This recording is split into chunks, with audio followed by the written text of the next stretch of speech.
Welcome to Hypnosis Today, the nation's first web TV talk show that explores the fascinating world of hypnotherapy.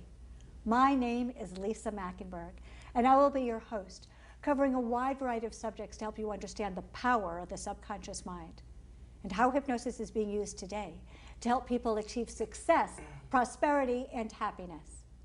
Well, today I have two very special guests. My first guest is Mary Sargent. Now, Mary is an honors grad of HMI College of Hypnotherapy, and she has her very special guest and client, Reuben. Please help me welcome my guest. Well, Reuben, I'm going to start with you. Now, I hear that you came in to visit Mary because you're a CrossFit athlete. Why Mary and not some sort of a athletic trainer of some sort? Well, I'm actually a CrossFit coach, so I have my own coach in CrossFit, and you know, I met her through my BNI group. So and BNI group is a business networking group. So you were there to promote your coaching CrossFit training. You were there as a hypnotherapist, and you heard her speak. What inspired you to come in to see a hypnotherapist of all things? I like to try new things, honestly. I've heard things about it before. I've never personally tried it. I've heard negative things, not too many positive things, and I thought, hey, why not give it a shot? She always was very candid with what she approached with, and I believed in what she was thinking and talking about. So, do you remember one of the things that Mary said that made you think, hypnotherapy is for me, and Mary's the hypnotherapist for me? Honestly, I just went. It was more my curiosity than anything else. I love the leap of faith. And you must be a CrossFit athlete in order to be able to train a CrossFit athlete. Is that true? I'm training that CrossFit athlete's mind. So you don't have to train the body, just Right. the mind. Now, because you're not a CrossFit athlete and you want to train the mind, you did some really interesting things to prepare. Can you tell us about them? Well, they release a video every Wednesday evening. I watch that video. Then I watch the video for how to do the workout efficiently. And then the next day I work with Reuben on that specific workout. Well, tell me, what were your goals? Obviously, you're a coach. You must be pretty good. What were your goals in your being a CrossFit athlete that you wanted to see some changes? Can you tell me? I just wanted to work on more of the mental aspect behind it, because physically you go in there, you know what you need to do to get better. But sometimes mentally, your brain gets to the point where it says, stop. And it's your body telling it to stop, but you know that you can go past that. So working on the mental game is what we call it. Definitely makes you push yourself to another level. And really that's what I went in there to see. What points did you get stuck? Mainly the pain. When you start going to the pain zone, the pain cave, whatever you want to call it, your body says stop. So you can sit there and ideally you could train it slowly and say, I'm going to push 1 more rep, 2 more reps, 3 more reps. But it's going to take a lot longer than if I, go in there and actually focus on working on my mental game. So that's really why, hey, Mary, let's give this a shot and see if we can speed that up a little bit. Well, Coach, I'm going to put your feet to the fire. I heard that when you feel pain, when you're doing any kind of a routine, you should stop because your body's talking to you, and it's your job to listen. I'm having a disconnect here. Can you help me out? There's different kinds of pains. One is the fact that you're tired, your heart's pounding through your chest, you feel like you just want to quit, you can't hold on to the barbell anymore, or whatever it is that you're doing. And then there's injury pain. There's a huge difference between the two. And you can distinguish it, so it's the mental thing that you have to get to be CrossFit, yeah? Yes. All right. What kind of an induction would you use for this incredible athlete? First I do an eye fascination, and then because Reuben is an expert at isolating his muscles, I do a progressive relaxation, have him tense the muscles, hold, release, and then go deeper. And you do that all the way up through the top. That's a wonderful induction for an athlete. And then what do you do next? Then we clear his mind. And I do that by having him visualize a lake, really deep, really still, really blue. And from there we do a centering exercise. Is it hard for you to clear your mind, Reuben? It's gotten easier and easier as I've done more sessions with Mary. At first it was easy to wander.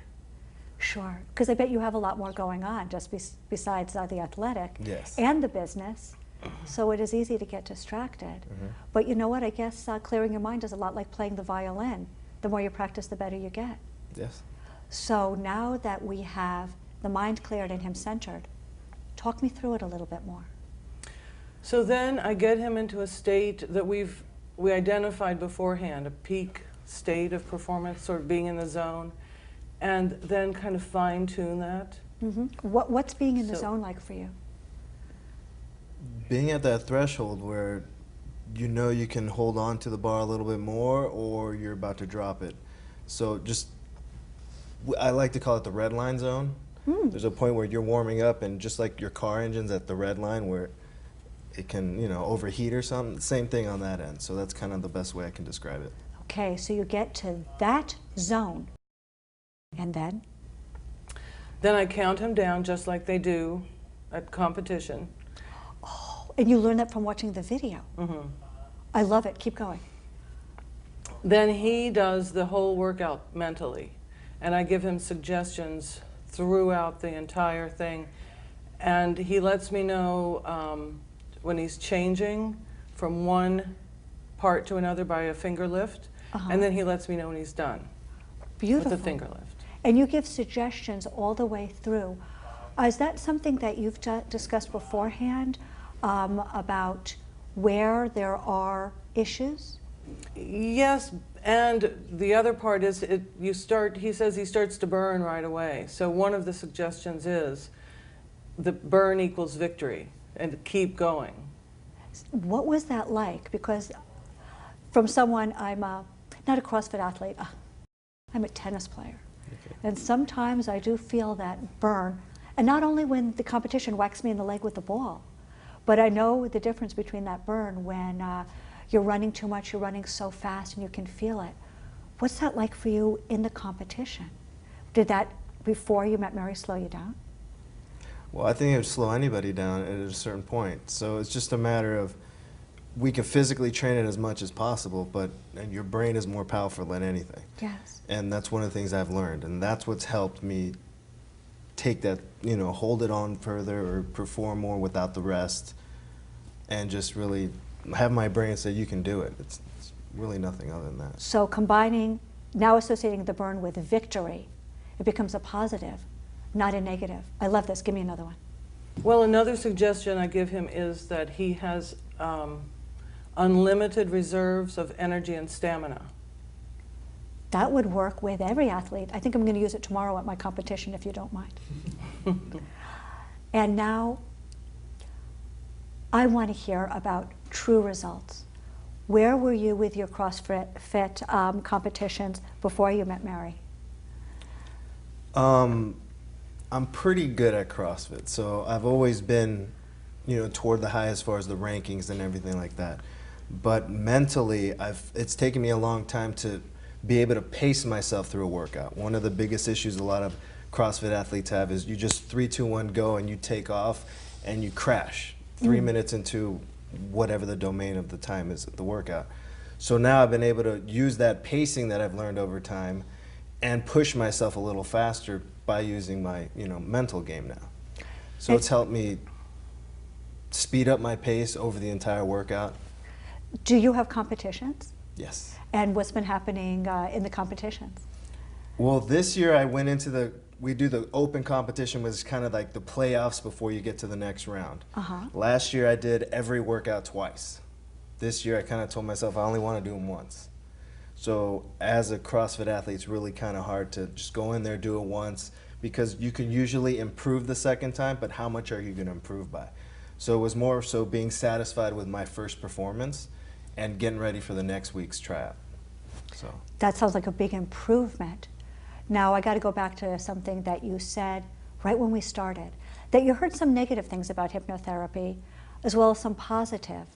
Now that you have tried it, can you tell me, what would you recommend to anybody, an athlete or anyone who wants to move forward in his or her performance, who's heard negative stuff about hypnotherapy? Number one, give it a shot. You have nothing to lose. So it's definitely worth the time. You're not going to go in there and waste anything. It still has you focus, you still get something out of the time there. And it's not, you know, what they make you hop on one leg and quack like a duck. It's not going to happen. That's right. One of the things Mary's been saying is like, you can only do what, you know, you allow yourself to do naturally anyway. So, you know, we always knew that that was, you know, a Universal Studios show or whatever. But That's right. And I always say, no one has ever come in to see a hypnotherapist to have less control over his or her life. The only reason anyone comes in is to have more control over life, have more power, have more control, and achieve even more. The last thing I want to ask Mary is, can you give us one more suggestion that you would use with any athlete who comes in to see you for hypnotherapy? Your performance will exceed your goal. I love that. I'm going to use that tomorrow too, because I think I'm going to need it in my competition. Well, I want to thank my very special guests. And I know that everyone's going to want to talk to Mary about sports performance. And you can reach Mary Sargent on HMIgrads.com. That's HMIgrads.com. I want to thank Reuben for coming in and sharing his story and his experience. But hang tight. We're going to take a short break. When we come back, we're going to meet another HMI hypnotherapist and client and learn more about hypnosis today. We'll see you soon. Thank you. Of HMI College of Hypnotherapy, and she has her very special guest and client, Reuben. Please help me welcome my guest. Well, Reuben, I'm going to start with you. Now, I hear that you came in to visit Mary because you're a CrossFit athlete.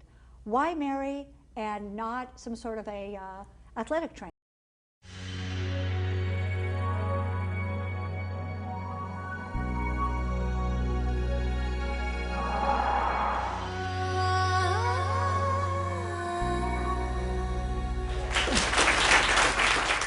Welcome to Hypnosis Today, the nation's first web TV talk show that explores the fascinating world of hypnotherapy of some sort.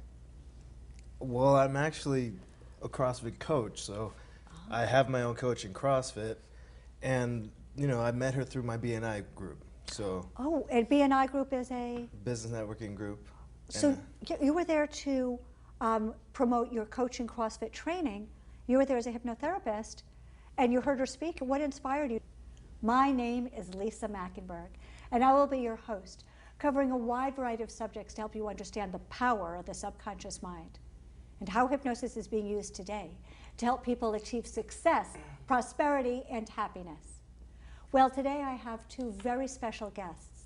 My first guest is Mary Sargent. Now, Mary is an honors grad to come in to see a hypnotherapist of all things. I like to try new things, honestly. I've heard things about it before. I've never personally tried it. I've heard negative things, not too many positive things, and I thought, hey, why not give it a shot? She always was very candid with what she approached with, and I believed in what she was thinking and talking about. So. Do you